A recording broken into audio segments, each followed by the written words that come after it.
Hopefully, Parag. So good having you. Thanks so much for taking the time out. We have all three of our other experts with us as well, and Yatin Johnson as well. Yatin, maybe a quick perspective before we get back to our experts as well. What have you made of the numbers? Okay. Sorry. Okay, let's get in Mayuresh first before we go to Yatin. Mayuresh, your initial thoughts on the numbers? Afternoon, Neeraj. I think the miss is evident probably on the top line, more to do with how the JLR volumes and realizations have panned out, specifically with China operations. EBITDA margins higher than what we had expected. So we were expecting some amount of operational risk to come on the EBITDA front, and it has exceeded even our expectations on the PAT front. So I think we were expecting lower PAT to come through. I think a lot of the weakness related to the China slowdown was come through.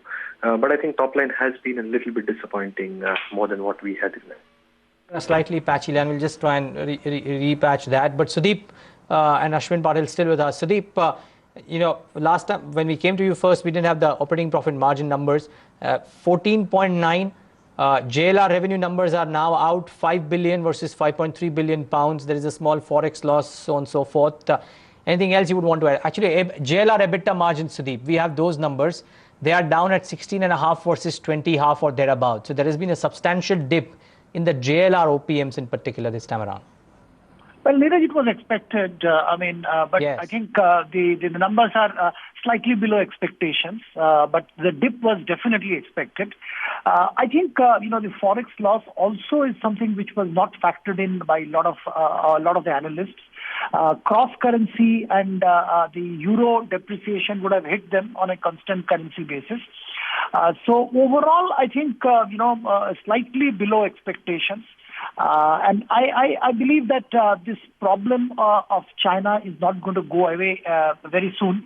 The situation will have to be watched carefully. Expectation is couple of quarters they will once again get their act together in China. But I think the status in China is pretty volatile. One doesn't know when JLR will be able to, get its steam back in China. Right, Ashwin, which way? Sudeep, that's a valid point, and I'll just come to you to corroborate, the thought that is there. Ashwin, that's my point to you. Which way would you look at the Tata Motors story from here on? The slowdown in the China business, the fact that car sale demand is recovering stronger in Europe. So, I don't know whether that compensates in some way for the loss in China.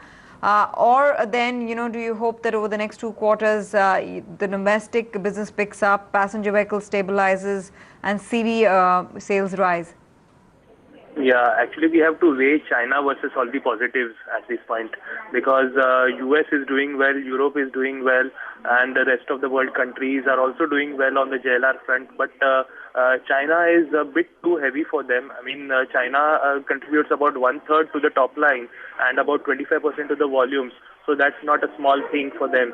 But the thing is that we have to weigh the domestic business also on the positive side, because commercial vehicle cycle has turned up and favorable for Tata Motors, as well as on the passenger vehicle side, the new launches of Zest and Bolt as well as the new Nano are doing well. But I think unless and until China recovers, the stock will be lingering in these levels only, and I think at least a couple of quarters will be required before China things improve, and that will be setting up a good buy story for Tata Motors for a long-term basis. Is that what your opinion as well is, Sudeep? Wait it out for 2 more quarters, let the China pain kind of settle itself out, and then take a calls? Or do you think that even currently, Tata Motors on the valuation side seems like a good buy? Look, on the valuation side, it's definitely looking attractive, but I will rather wait. I'm not sure whether I'll wait for a couple of quarters, but I will watch the developments carefully. Of course, it's an excellent company, top quality management, but I think the China issue is a matter of genuine concern. While the numbers may not be too bad in Europe in the current quarter, but there are headwinds in Europe as well. So I will be, watching the stock carefully and wait. I will not immediately rush in to buy the stock. Okay, that's a fair point. Mayuresh, any thoughts that you have on these numbers? We are on a slightly patchy line. So, Neeraj, as I said, I think numbers are a little bit below expectations when it comes to top line, more or less to do with the China slowdown experienced in JLR volumes and realizations. But clearly, I think as I see things forward, next 2 quarters, yes, I agree, would be a little bit patchy when it comes specifically to China. But going forward, I think the Chinese JV that they've entered should start contributing meaningfully onto the bottom line. And the profitability has many levers on the JLR front. Their modular platform strategy is on track. Even the domestic business is showing green shoots, specifically on the PV side. And valuations, again, are very, very attractive at this point of time. So, yes, I think any decline onto the stock, our belief is that long-term investors can start looking at it. It will be painful for the next 2 quarters, but my take is that it has largely got factored into the price.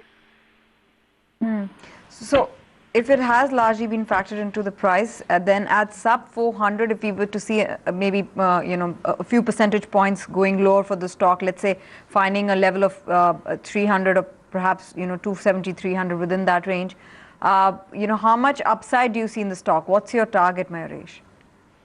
So again, Tanvir, if it corrects to the levels that we are looking at, we've cut down the to do with the Chinese slowdown in the quarter gone by. So our target stands around 430 at this point. But again, I think with recovery, if it comes sooner than later, I think we will have to reverse. I think it's a target based on numbers which are expected to be slow, at least for the next 2 to 3 quarters. Okay, Mayuresh, thanks very much for that. Sudeep, before I let you go, your target for Tata Motors?